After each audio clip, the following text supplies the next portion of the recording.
So instead of talking about things I liked concerning Christianity, things I hated, and why I'm an atheist, or anything about me coming out, I want to talk about something completely different. Now, it's not going to be a very positive subject, but it's important. So, a trigger warning to people who've survived purity culture and a lack of sex education, because there's something I want to talk about. So, earlier today, I was talking with my roommate, who's my sister, who's a fundamentalist Christian. And I mentioned how I grew up in a environment, religious and in my home life, that was extremely homophobic, transphobic, racist, white supremacist, xenophobic, Islamophobic. I mean, all the bad parts of being white. She denies that even occurred in our family. Because when racism and homophobia is so normalized, it's seen as a divine right or a divine curse. You don't even see marginalized people as people. And I talked with her about the curriculum of Becca that I used in school. It was so pro-slavery and racist and sexist and dehumanized indigenous people that it's cannot be excused. I mean, the guy who did it, who was in charge of printing these books, lost his tax exemption status in the late 80s because he made it a suspension if you had interracial dating among people who were students. I believe my family is so indoctrinated and groomed to believe racism is normal. They don't even see it as racism. My sister and mother, they believe that staying in their own little bubble where they're not going to be affected is how they live. And I responded day before yesterday to my mother, telling her, the reason why you grew up and now look back on the 60s and 50s as nostalgic good times is because you're white and privileged. If you weren't white and privileged, you would not look back at those times with positive memories. When my mother was in the cradle in the mid-50s, black people could not even vote. African American women could not vote. Gay people didn't even have half the protections they have now. Immigrants were actually treated a little bit better than they are now. I don't remember in the 50s people zip tying immigrants. I'm sure it's happened. There wasn't as much Islamophobia as there was when I was a kid, at least from what I'm aware of. If I'm wrong, please put it down in the comments. I love history and would love to know about that. I grew up in a culture that was so obsessed with purity and virginity and the lack of sex that they created an environment that completely erased people who don't want any of those things. The asexual, the aromantic, the demisexual. They completely erased people and said that anyone who didn't want to have sex or wasn't thinking about sex was a liar. Somebody forgot that 82 million or 1% of the population doesn't want to have sex. And they forgot that 18 to 24% of the population isn't even straight. And we don't even know how much of the population isn't straight because there's a good percentage that will never come out due to where they live and how they work. And my family denies all of these horrible white man's traits. They've normalized sexism so much that they don't even see the idea that women should stay at home as sexist.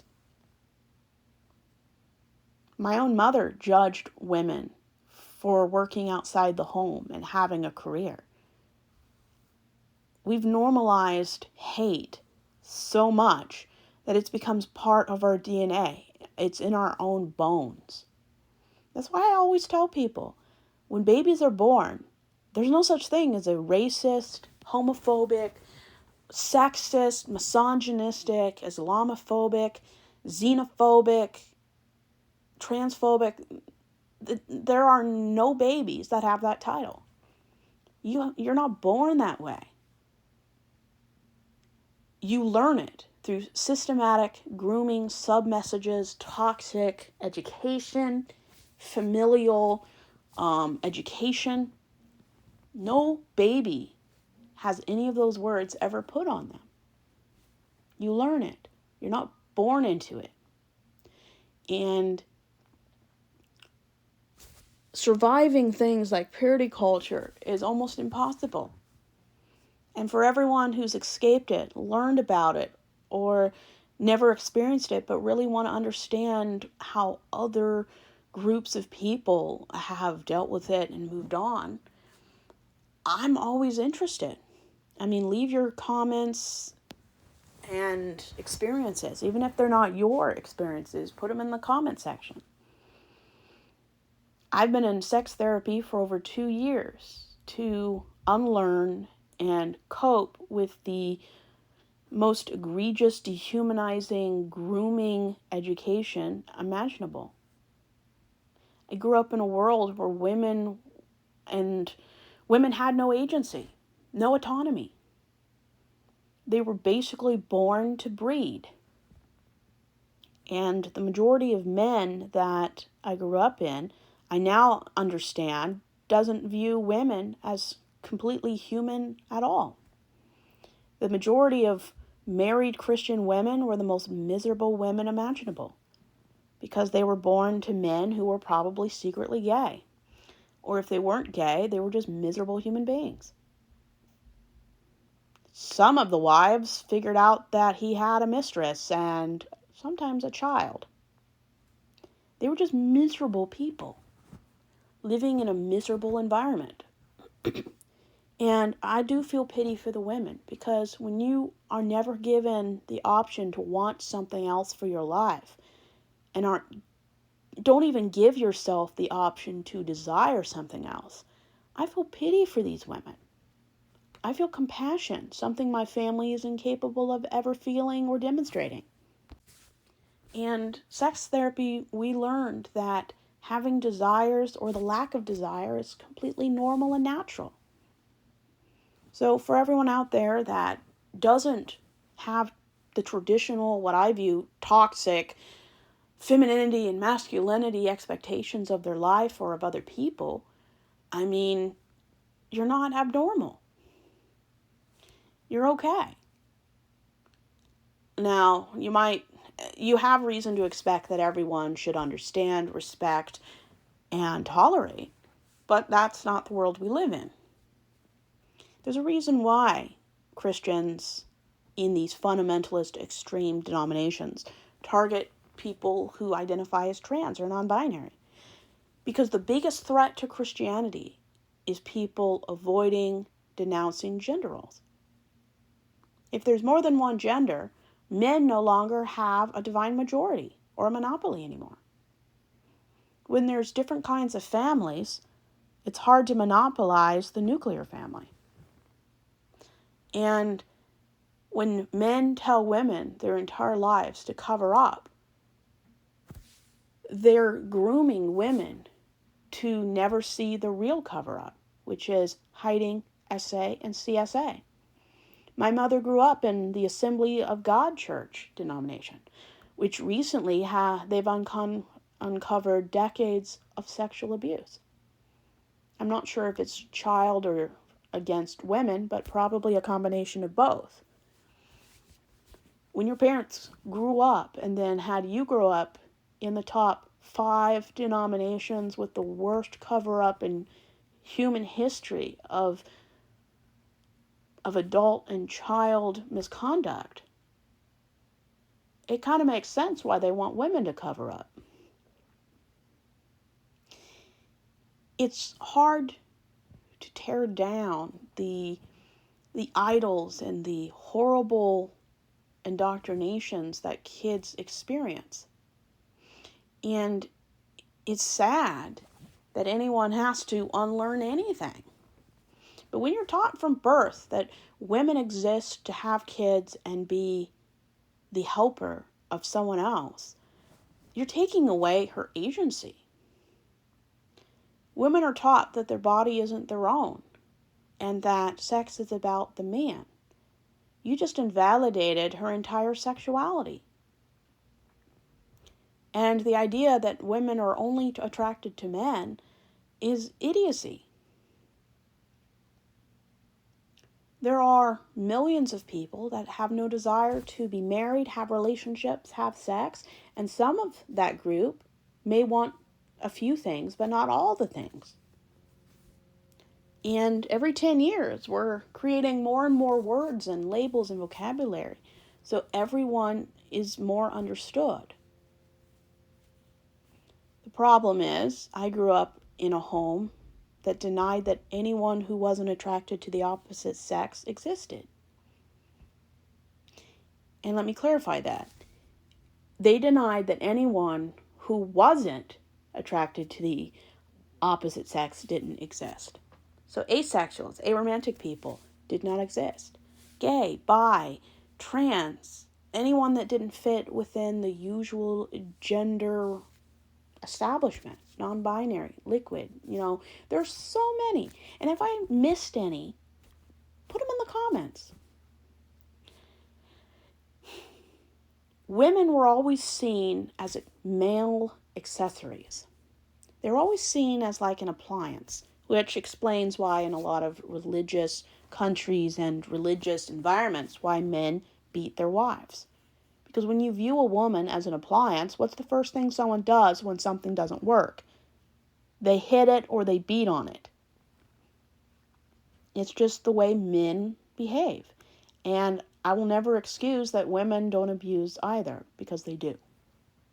But there's always going to be a bigger, much drastic percentage of people abusing women because of the physical difference in height, strength, and just social access. I have to deal with the fact that my family doesn't see me as a whole person, because Christians view women as the reason for the fall. The reason everything went bad is because of one woman.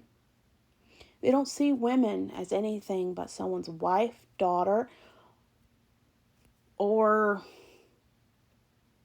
sister. They just don't see women as fully functional. And yeah, there are some liberal Christians out there that reject everything having to do with the toxic straight culture. And don't get me wrong, not everything in the straight culture is toxic, any more than everything in the gay, bi, and trans community isn't toxic. But growing up with the culture that basically assumes everything about you and never takes the time to find out if it's true or not, we've got a problem. And it's a terrible problem. That's why after going through 1 year of sex therapy 2 years ago, I just decided I just assume everybody's bi. I get in less trouble that way. Or better yet, I just don't assume nothing. And I don't ask people what their orientation is. It's none of my business. And it's not because I'm transphobic or biphobic. It's just none of my business. I mean, even if I asked someone out, I wouldn't ask them their orientation. It's not my business. I might have my own suspicions, but I would hope those suspicions aren't based on stereotypes and homophobic expectations. But no, I don't ask personal questions. I've found that Christians love to ask personal questions, though. Some of the rudest things I have ever heard before, during, and after I came out was from Christians. Luckily, out of the 75 plus responses I've gotten since I've come out on YouTube were very popular and positive and kind and empathetic. I've received 2 that were pretty nasty. Both were Christians. So I find there's more compassion and consistent kindness with atheists or agnostics every single time. And I've driven more than 5,000 people in 3 states, 3 major cities. And every single time I mention I'm an atheist, people respond positively because they usually are always ex-Catholics or atheists. I don't know. I've never met a child who grew up Catholic and is still a Catholic in adulthood. I'm sure it exists, but I haven't met it yet. There's just something about the major extreme forms of Christianity that makes kids grow up and leave. And I think that's a perk. If people didn't recognize terrible ideologies and just awful behavior, they wouldn't be as likely to leave. So there's always that. And purity culture, I will always say, and this is a trigger warning, purity culture is rape culture. It's creating an environment where women aren't seen as autonomous with agency. They're seen as a symptom of man's inability to control themselves. And they never state it as men having the inability to control themselves. They say that women tempt men, which is ludicrous. I am only responsible for my behavior and words. Can you imagine a justice system that blames other people for other people's decisions and behavior? The only people you're ever responsible for is your own, and if they're your child under the age of 18, then you're legally responsible for their behavior and what they say. But I'm not responsible for every Chad or Becky who don't know me and don't care to know me. And if a man can't keep his hands to himself, it's not because of how you're dressed. It has never been how you're dressed, how you show yourself through behavior, intellect. If men want to perv, if women want to perv, nothing you do, say, or anything can change the situation unless you have a weapon. They're going to do what they're going to do. And teaching victims that they're responsible for how horrible people treat them is like blaming a murder victim. It's not your fault that someone shoots you unless you did something that caused them to feel afraid for their life. And it's stupid. I mean, we don't ask kids what they're wearing when horrible things happen. We don't go up to someone who was mauled by a dog and say, did you cause the dog to attack you? Did you egg on the dog? No. We blame the dog. But for some reason, and I think it's intentional and insidious, we still blame women and young girls for men's... It's not their inability. They don't want to control themselves. And they know that they live in a culture that celebrates their horrible behavior. I mean, we elected a male rapist as president. If we don't canonize and worship male behavior that's terrible, I don't know what else will convince us that we do. So, sex therapy, whether you're married, single, or whatever you call yourself, is important. I think everyone who grows up in this culture needs to be in sex therapy because less than 22% of American schools teach consent. And very few teach factual anatomy and sex ed class. So less than 1 out of 4 schools is even taught about consent and autonomy. Like, what are we doing? And growing up in a culture that basically steals your autonomy, steals how you look at yourself, how you feel about yourself, and how you view other people staring at you is very damaging. And if a religion or an institution steals away your autonomy, this is bodily assault. This is as bad as a man touching you without consent. Because when you've been trained like a dog, which is terrible, but it's so true, people are trained like animals in religion. When you're trained not to stand up for yourself, that your body isn't your own, that you need to be silent because men are talking, you're creating an environment where women are less likely to say no or stop.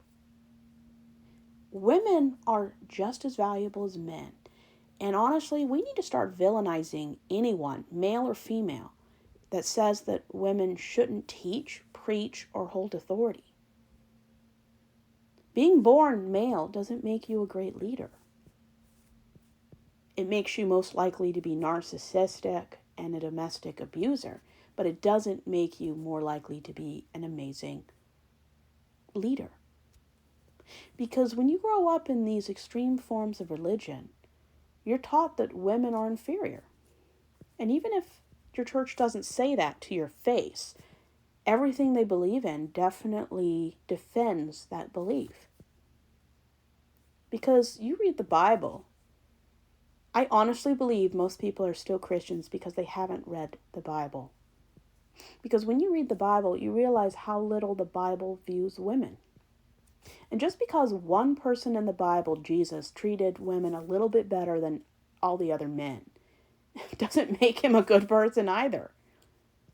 And the way a lot of the patriarchs in the Old Testament treated women, and even the kings of Israel, is utterly abhorrent and dehumanizing. There's no morality in the Bible. Because when you're a woman, you're lucky to have your name even listed. That's how little Christians think of women. And hopefully you've never been told this, but there are Christian denominations that believe that the wedding night is about the man and the wedding is about the woman. If you're not equally together, present, consenting, and enjoying it, that's not sex, that's abuse. The structure of the umbrella, where God's at the top, man's below, women's below that, and underage kids are under that, is a power structure for abuse. Marriage is about an equal partnership, at least in theory, but there's no equality in marriage. There never has been. There never will be, which is why I reject the idea of marriage and traditional values. It puts women as beneath man. Our society needs to change the way we even view women. Women aren't lucky to be equal with men. They always have been. It's our social constructs and our laws that have made it not happen. Women should not have to defend themselves. We should live in a society that behaves just like some animal species do. When a male roach attacks a female roach, he's driven out. There are animals out there that try to eat their young, and the women gang up and just take care of them. If animals understand consent, social unity, then so do men. Everyone on this planet understands consent. Anyone who says they don't under the age of 18 is lying. Because we all know deep down what is and isn't okay. You don't have to teach someone to be cruel. You do have to teach kids how to be decent human beings, or how to interpret consent. But every kid, before they're even in junior high, they know whether they're straight or not. They know not to touch people. They know not to groom people. It's all about, I don't like calling it the golden rule because that's more of a Christian concept. But I always live my life as, does this violate someone's autonomy, consent, and does this violate the expected decent behavior of society? And if the answer is yes, it does, then you don't do it. And if you need a God to exist to keep you from harming people, you're not a decent person, because God doesn't exist. Man created religion to oppress women and seek privilege.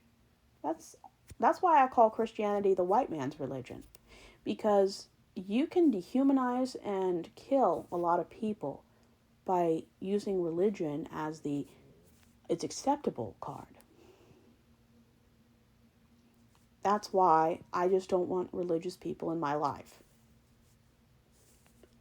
I stick with people who treat me well. I don't not want to be around people that believe or think differently. Of course not. That's what being Christian is, avoiding anybody who doesn't believe the same way you do. We call it isolation. I want to be around people who are similar to me or very different. I'm always learning about different things and different people. I just don't want to be around religious people. It triggers me, and it's not a good feeling. And I don't ever see that changing. Because when you're around these kind of extreme forms of religion, they don't view me, my gender, or my beliefs as credible. Most Christians, if you call yourself a traditional Christian, they don't believe atheism exists. They don't view me as fully equal, fully human. They don't view slavery as a 100% bad thing. You cannot be a Christian, call yourself a Christian, and adhere to the Christian ethics and say you're 100% against slavery.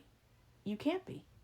The Bible upholds and supports slavery, just like it supports rape culture. You cannot be a member of a religious group whose ideology and official book commands people how to do these atrocities. And if you are a Republican right now, or you use your religion to steal people's autonomy and rights, being a Republican right now is like being a racist adjacent. You cannot be a part of a group that's racist, homophobic, and xenophobic and transphobic without being one. Because even if you're not, you're standing with a group of people that champion it. That makes you all these bad things yourself. Because people who love trans people will want nothing to do with groups that hate trans people. You can't be a member of those groups and claim to support trans people. That's like somebody belonging to the Nazi Party and saying, I'm okay with Jews. It doesn't compute. And it never has. Purity culture is awful because it steals the humanity, dignity, and value from women. Women are valuable regardless of whether they've had sex or if they want to have sex. Women are valuable not because they have ovaries that can cause the conception of a child. It's because they're a human being with feelings.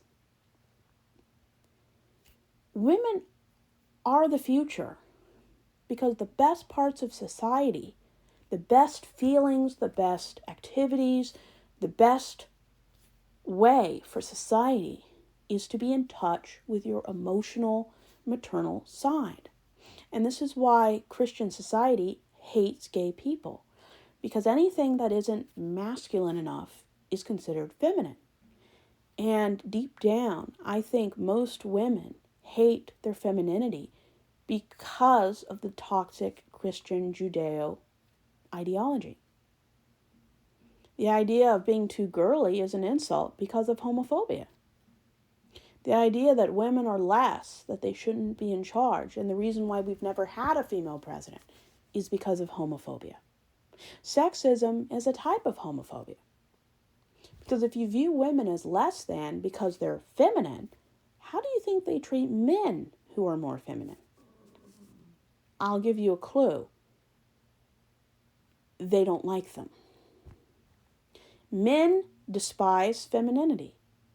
Men see femininity as something to be captured, used, abused, and controlled.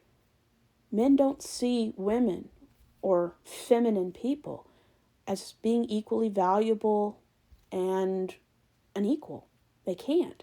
It goes against their entire nature. And that's why homophobia and sexism and transphobia is all connected. Because when you only value, respect, and equalize masculinity, you view everyone who isn't toxically masculine as being feminine. And that's why straight men hate women. They just do. That's why there's a lot of toxic culture in the gay culture. Because if you're not the masculine alpha guy, regardless of your orientation, you're viewed as being of lesser value, feminine. That's why the stereotype of a gay man is an effeminate one. And that's extremely offensive. But it's not going anywhere, is it? Straight men have always dehumanized women because they see femininity as evil. I mean, there's a trope in movies and television about the sexually independent, confident woman as being the villain. They see female agency, autonomy, and female sexuality, female sex organs as a monster. I mean, if you haven't seen the movie Teeth or Jennifer's Body, I mean, that pretty much sums up how straight men view female sexuality. Men view women as expendable, as conquerable, as controllable. They don't see them as equals. Because if straight men saw women as equals, we would have double the female leadership we have now. When only 1 out of 4 leaders are women, 25% approximately. Straight men don't see women as equals. They can't. It goes against social conditioning. And that's why people like Trump hate women, because they hate anything that's feminine. That's why they hate trans people, because unfortunately for these people, and by unfortunately, I mean they're not lucky enough for straight men to take them seriously, even though they should. Straight men despise and dehumanize femininity. My own family does. They inherently believe that anything feminine is second rate. And that's why they don't want females as leaders, because they don't see them as human. They don't see them as equal. They see them as sheep. They basically see them as handmaids without a brain in their head, even though reality is the exact opposite. We need to change the way we see femininity, because as long as we view femininity as a threat that needs to be controlled, isolated, eradicated, and just led, we will never see anyone that doesn't uphold the masculine idea of straight manhood as anything but wrong. And that's why our country is so homophobic, because we don't value femininity. We don't value people that are in between masculine and feminine. We don't value when men become emotional and act in ways we perceive as feminine, even though they're not. Because anytime someone is in touch with their feelings, who shows compassion and empathy, we immediately view them as female. Which is why narcissism always affects men more than it affects women, statistically. And you don't have to go far to show the level of contempt straight men have for women. any femininity is seen as something beneath them. And that's the whole part of purity culture. Straight men can't see or exist in a world where women want the same things that men do. Sometimes in the same way or in a different way. Because there's nothing more threatening to a straight man than a female who takes on what they perceive as masculine traits. Being independent, pursuing whatever they want, doesn't take BS. Men don't know what to do with women like that. That's why for 50 years during the Hays Code, an independent, sexually adventurous woman was always the femme fatale. And why the gay villain was, why the gay guy was always the villain who died. Because anything that isn't heterosexual, masculine, and feminine is always villainized. And femininity is something to be conquered. It's never something to protect. Women only need protection from men who don't view them as equals. And we need to start doubling the people in charge. We need to start electing qualified candidates that aren't white and straight.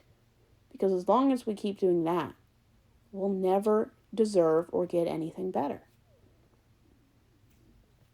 So it's hard to go through therapy, unlearning all the grooming and the hatred our society and religions have for feminine or anything that isn't toxic masculinity. I mean, the whole idea of Christian sexuality is grooming. The idea that women don't have sex drives, that they endure things, is utter hogwash. Sometimes females want to have a higher sex drive than men do. And sometimes the man doesn't have a regular sex drive. And that can be because of choice, orientation, sometimes medication or physical issues, mental illness. There's a lot of reasons that can impact someone's libido. Sometimes they just don't want to. I'd say the majority of people just don't want to. Sometimes they can be put off from past experiences. We need to just stop using straight cis as the default mechanism because it's embarrassing. It really is embarrassing. Because when I meet new people, I just assume that they don't know what they are and I have no clue either. And if they say otherwise, then that's fine. If they don't, I just don't assume anything about anybody because that's stupid. But if I don't think everyone's bi, I just don't have thoughts about it at all. Because I get in less trouble just expecting everyone to be pan or bi. And I honestly don't know how my family would react if any of my siblings brought home someone of a different gender, race, or religion. I have a good idea, though. They would not like it. It would be kind of the reaction to the old movie, Guess Who's Coming for Dinner?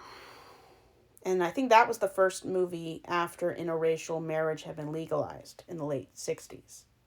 That's the kind of experience my family would react to. My family normalized the worst traits of white people, so they don't even recognize it as something bad.